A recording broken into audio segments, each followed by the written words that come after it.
Hi news ಫಸ್ಟ್ಗೆ ಸ್ವಾಗತ. ನಾನು ನವೀನ್ ಕುಮಾರ್ BN. ಗಂಡ ಹೆಂಡತಿ ಜಗಳ ಉಂಡು ಮಲಗೋವರೆಗೆ ಅಂತ ಅಂತಾರೆ. ಆದರೆ ಅದೇ ಜಗಳ ರಾತ್ರಿಯೂ ಮುಂದುವರೆದ್ರೆ ಏನು ಮಾಡೋದು? ಅದೇ ರೀತಿ ಹೆಂಡತಿಯ ಜಗಳ ಗೋಳಾಡ್ತಾ ಇದ್ದಂತಹ PAC ಕಾನ್ಸ್ಟೇಬಲ್ ಒಬ್ಬರು ತನ್ನ ಮೇಲಾಧಿಕಾರಿಗಳಿಗೆ ಪತ್ರವನ್ನು ಬರೆದಿದ್ದಾರೆ.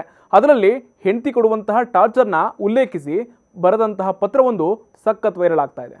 ನನ್ನ ಹೆಂಡತಿ ನನ್ನ ಎದೆ ಮೇಲೆ ಕೂತ್ಕೊಂಡು ನನ್ನ ರಕ್ತ ಕುಡಿದು ನನ್ನ ಜೀವ ತೆಗೆಯೋದಕ್ಕೆ ಬರ್ತಾ ಇದ್ದಾಳೆ. ಹೀಗೆ ಕಾನ್ಸ್ಟೇಬಲ್ ಒಬ್ಬರು ಬರೆದಂತಹ ಈ ಪತ್ರ ಭಾರಿ ಸುದ್ದಿಯಾಗಿದೆ.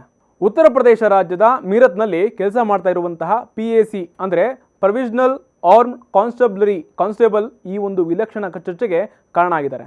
ಕಳೆದ ಫೆಬ್ರವರಿ 16 ಹಾಗೂ 17ನೇ ತಾರೀಕು ಕಾನ್ಸ್ಟೇಬಲ್ ಸರಿಯಾದಂತಹ ಸಮಯಕ್ಕೆ ಅಧಿಕಾರಿಗಳ ಮೀಟಿಂಗ್ಗೆ ಬಂದಿರಲಿಲ್ಲ. ಕೆಲಸದಲ್ಲೂ ಪದೇ ಪದೇ ನೆಗ್ಲೆಕ್ಟ್ ತೋರಿಸ್ತಾ ಇದ್ದಿದ್ದಕ್ಕೆ ಶಿಸ್ತು ಉಲ್ಲಂಘನೆ ಆಗ್ತಿದೆ ಅಂತ ಅಧಿಕಾರಿಗಳು ಸಿಟ್ಟಾಗಿದ್ರು. ಕರ್ತವ್ಯದಲ್ಲಿ ನೆಗ್ಲೆಕ್ಟ್ ಮಾಡ್ತಾ ಇದ್ದಂತಹ ಕಾನ್ಸ್ಟೇಬಲ್ಗೆ PSC ಬೆಟಾಲಿಯನ್ ಇನ್ಚಾರ್ಜ್ ಡಾಲ್ ನಾಯಕ್ ಮಧುಸೂದನ್ ಶರ್ಮಾ ಅವರು ನೋಟಿಸ್ ಕೊಟ್ಟಿದ್ರು. ಇದಕ್ಕೆ ಪ್ರತಿಕ್ರಿಯೆ ಕೊಡೋದಕ್ಕೆ ಕಾನ್ಸ್ಟೇಬಲ್ ಬರೆದಂತಹ ಪತ್ರ ಸೋಷಿಯಲ್ ಮೀಡಿಯಾದಲ್ಲಿ ಭಾರಿ ದೊಡ್ಡ ಚರ್ಚೆಗೆ ಕಾರಣ ಆಗಿದೆ. ನಾನು ಕೆಲಸಕ್ಕೆ ಯಾಕೆ ಸರಿಯಾಗಿ ಬರ್ತಾ ಇಲ್ಲ ಅನ್ನುವುದಕ್ಕೆ ನೋಟಿಸ್ಗೆ ಕಾನ್ಸ್ಟೇಬಲ್ ಉತ್ತರವನ್ನು ಕೊಟ್ಟಿದ್ದಾರೆ. ನನ್ನ ಹೆಂಡತಿ ನನಗೆ ದುಸ್ವಪ್ನವಾಗಿ ಕಾಡ್ತಾ ಇದ್ದಾಳೆ. ಕನಸಿನಲ್ಲಿ ನನ್ನ ಹೆಂಡತಿ ನನ್ನ ಎದೆ ಮೇಲೆ ಕೂತ್ಕೊಂಡು ನನ್ನ ರಕ್ತವನ್ನು ಕುಡಿಯೋದಕ್ಕೆ ಯತ್ನ ಮಾಡ್ತಾ ಇದ್ದಾಳೆ. ಈ ಕನಸಿಂದ ರಾತ್ರಿ ವೇಳೆ ನಾನು ಸರಿಯಾಗಿ ನಿದ್ದೆ ಮಾಡೋಕ್ಕೆ ಆಗ್ತಾ ಇಲ್ಲ. ಹೀಗಾಗಿ ಮೀಟಿಂಗ್ಗಳಿಗೆ ಸರಿಯಾದ ಸಮಯಕ್ಕೆ ಹಾಜರಾಗೋದಕ್ಕೆ ಸಾಧ್ಯ ಆಗ್ತಾ ಇಲ್ಲ.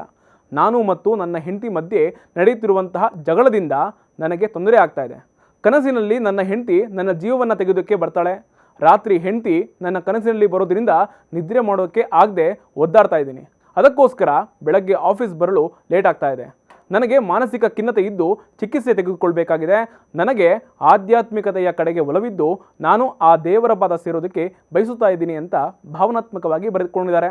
ಸೀನಿಯರ್ ಆಫೀಸರ್ಗಳಿಗೆ ಕಾನ್ಸ್ಟೇಬಲ್ ಬರೆದಂತಹ ಪತ್ರ ಹಾಗೂ ಹೆಂಡತಿ ಕೊಡ್ತಾ ಇರುವಂತಹ ಕಿರುಕುಳದ ಬಗ್ಗೆ ಬರೆದಿರುವಂತಹ ಉತ್ತರವನ್ನು PAC ತಂಡ ಗಂಭೀರವಾಗಿ ಪರಿಗಣಿಸಿದೆ. ಆಡಳಿತಾತ್ಮಕವಾಗಿ ತನಿಖೆಗೆ ಆದೇಶವನ್ನು ಮಾಡಿದೆ. ಮೇಲಾಧಿಕಾರಿಗಳಿಗೆ ಬರೆದಂತಹ ಪತ್ರ ವೈರಲ್ ಮಾಡಿದ್ದಕ್ಕೆ ಕಾನ್ಸ್ಟೇಬಲ್ಗೆ ತಕ್ಕ ಶಿಕ್ಷೆಯಾಗುವಂತಹ ಸಾಧ್ಯತೆಗಳು ಕೂಡ ಹೆಚ್ಚಾಗಿದೆ. ಲೇಟೆಸ್ಟ್ಗಳಿಗಾಗಿ ನೋಡ್ತಾ ಇರಿ ನ್ಯೂಸ್ ಫಸ್ಟ್, ನಿರ್ಭೀತಿಯಿಂದ ನಿಮ್ಮ ಪರವಾಗಿ.